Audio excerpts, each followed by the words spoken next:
CHAPTER XXIX. Of the famous adventure of the enchanted bark.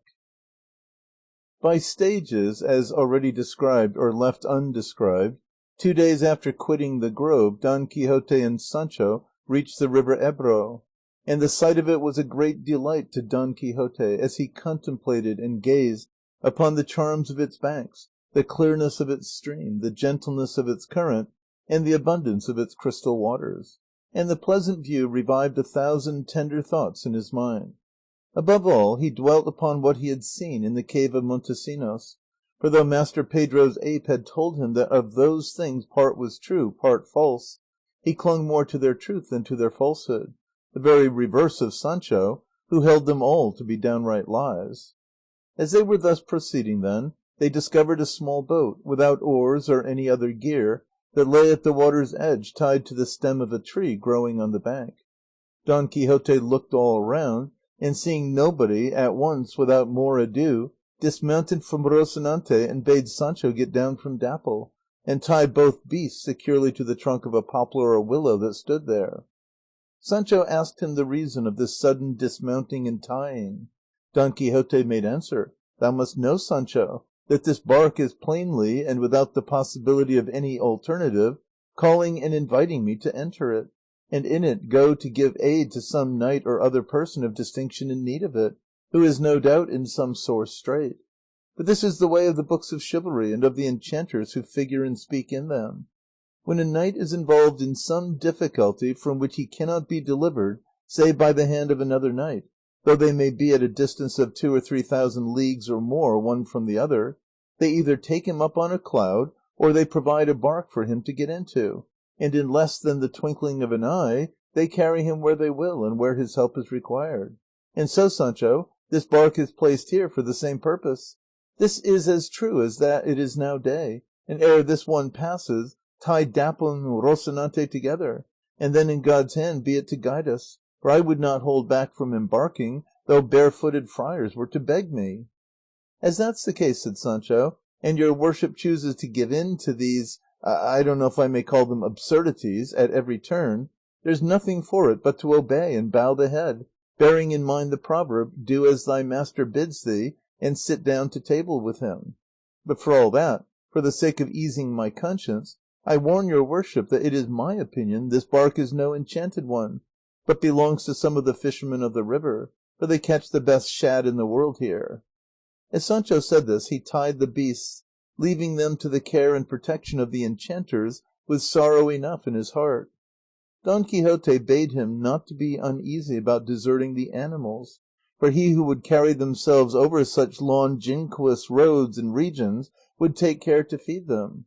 "I don't understand that logiquous," said Sancho, "nor have I ever heard the word all the days of my life." "Longinquous," replied Don Quixote, "means far off, but it is no wonder thou dost not understand it, for thou art not bound to know Latin, like some who pretend to know it and don't." "Now they are tied," said Sancho, "what are we to do next?" "What?" said Don Quixote. "Cross ourselves and weigh anchor, I mean embark and cut the moorings by which the bark is held." And the bark began to drift away slowly from the bank. But when Sancho saw himself somewhere about 2 yards out in the river, he began to tremble and give himself up for lost. But nothing distressed him more than hearing Dapple bray and seeing Rocinante struggling to get loose, and said he to his master, "Dapple is braying in grief at our leaving him, and Rocinante is trying to escape and plunge in after us. Oh, dear friends, peace be with you, and may this madness that is taking us away from you, turned into sober sense, bring us back to you." And with this he fell weeping so bitterly that Don Quixote said to him sharply and angrily, "What art thou afraid of, cowardly creature? What art thou weeping at, heart of butter paste? Who pursues or molests thee, thou soul of a tame mouse? What dost thou want, unsatisfied in the very heart of abundance? Art thou perchance tramping barefoot over the Riphean mountains, instead of being seated on a bench, like an archduke, on the tranquil stream of this pleasant river, from which in a short space we shall come out upon the broad sea? But we must have already emerged and gone 700 or 800 leagues, and if I had here an astrolabe to take the altitude of the pole, I could tell thee how many we have travelled, though either I know little, or we have already crossed or shall shortly cross the equinoctial line which parts the two opposite poles midway." "And when we come to that line your worship speaks of," said Sancho, "how far shall we have gone?" "Very far," said Don Quixote, "for of the 360 degrees that this terraqueous globe contains, as computed by Ptolemy, the greatest cosmographer known, we shall have travelled one half when we come to the line I spoke of." "By God," said Sancho, "your worship gives me a nice authority for what you say, putrid dolly something transmogrified, or whatever it is." Don Quixote laughed at the interpretation Sancho put upon computed, and the name of the cosmographer Ptolemy, and said he, "Thou must know, Sancho, that with the Spaniards and those who embark at Cadiz for the East Indies, one of the signs they have to show them when they have passed the equinoctial line I told thee of, is that the lice die upon everybody on board the ship, and not a single one is left, or to be found in the whole vessel, if they gave its weight in gold for it. So, Sancho, thou mayest as well pass thy hand down thy thigh, and if thou comest upon anything alive we shall no longer be in any doubt; if not, then we have crossed." "I don't believe a word of it," said Sancho; "still I'll do as your worship bids me, though I don't know what need there is for trying these experiments, for I can see with my own eyes that we have not moved 500 yards away from the bank, or shifted 2 yards from where the animals stand; for there are Rocinante and Dapple in the very same place where we left them, and watching a point as I do now, I swear by all that's good, we are not stirring or moving at the pace of an ant." "Try the test I told thee of, Sancho," said Don Quixote, "and don't mind any other, for thou knowest nothing about colours, lines, parallels, zodiacs, ecliptics, poles, solstices, equinoxes, planets, signs, bearings, the measures of which the celestial and terrestrial spheres are composed. If thou wert acquainted with all these things, or any portion of them, thou wouldst see clearly how many parallels we have cut, what signs we have seen, and what constellations we have left behind, and are now leaving behind. But again I tell thee, feel and hunt, for I am certain thou art cleaner than a sheet of smooth white paper." Sancho felt, and passing his hand gently and carefully down to the hollow of his left knee, he looked up at his master and said, "Either the test is a false one, or we have not come to where your worship says, nor within many leagues of it."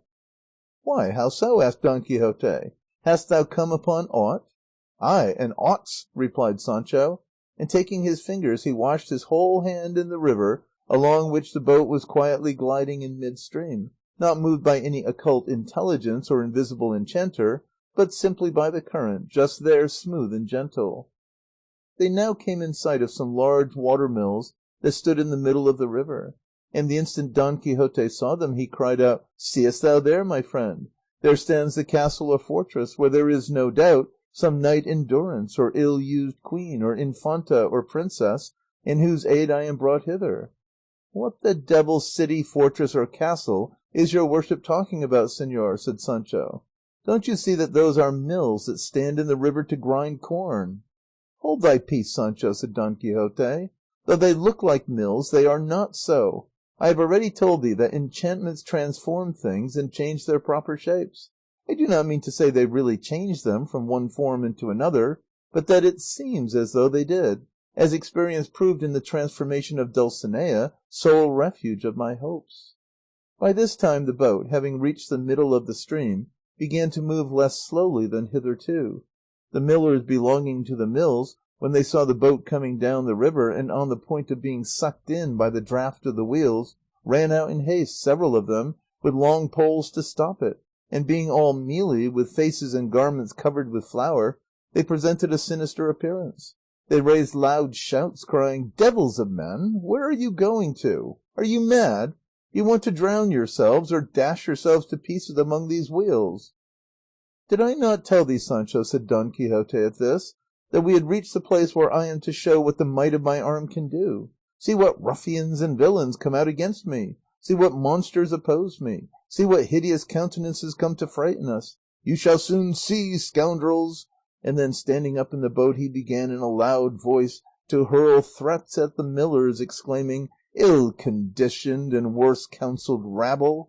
Restore to liberty and freedom the person you hold in durance in this your fortress or prison, high or low or of whatever rank or quality he be, for I am Don Quixote of La Mancha, otherwise called the Knight of the Lions, for whom, by the disposition of heaven above, it is reserved to give a happy issue to this adventure." And so saying, he drew his sword, and began making passes in the air at the millers, who, hearing but not understanding all this nonsense, strove to stop the boat, which was now getting into the rushing channel of the wheels.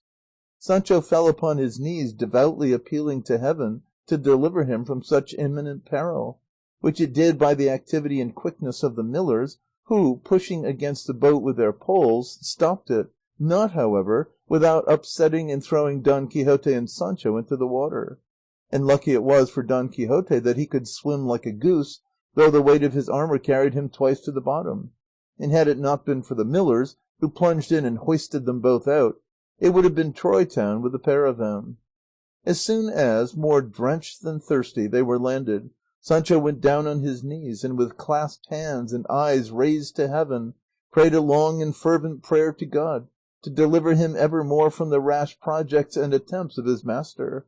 The fishermen, the owners of the boat, which the mill wheels had knocked to pieces, now came up, and seeing it smashed, they proceeded to strip Sancho and to demand payment for it from Don Quixote. But he, with great calmness, just as if nothing had happened him, told the millers and fishermen that he would pay for the bark most cheerfully, on condition that they delivered up to him, free and unhurt, the person or persons that were in durance in that castle of theirs. "What persons or what castle art thou talking of, madman?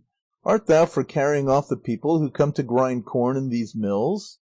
"That's enough," said Don Quixote to himself; "it would be preaching in the desert to attempt by entreaties to induce this rabble to do any virtuous action. In this adventure two mighty enchanters must have encountered one another, and one frustrates what the other attempts. One provided the bark for me, and the other upset me. God help us, this world is all machinations and schemes at cross purposes one with the other. I can do no more." And then turning towards the mills he said aloud, "Friends, whoe'er ye be that are immured in that prison, forgive me that to my misfortune and yours I cannot deliver you from your misery. This adventure is doubtless reserved and destined for some other night." So saying he settled with the fishermen, and paid 50 reals for the boat, which Sancho handed to them very much against the grain, saying, "With a couple more bark businesses like this we shall have sunk our whole capital." The fishermen and the millers stood staring in amazement at the two figures, so very different to all appearance from ordinary men, and were wholly unable to make out the drift of the observations and questions Don Quixote addressed to them; and coming to the conclusion that they were madmen, they left them and betook themselves, the millers to their mills and the fishermen to their huts. Don Quixote and Sancho returned to their beasts and to their life of beasts, and so ended the adventure of the enchanted bark.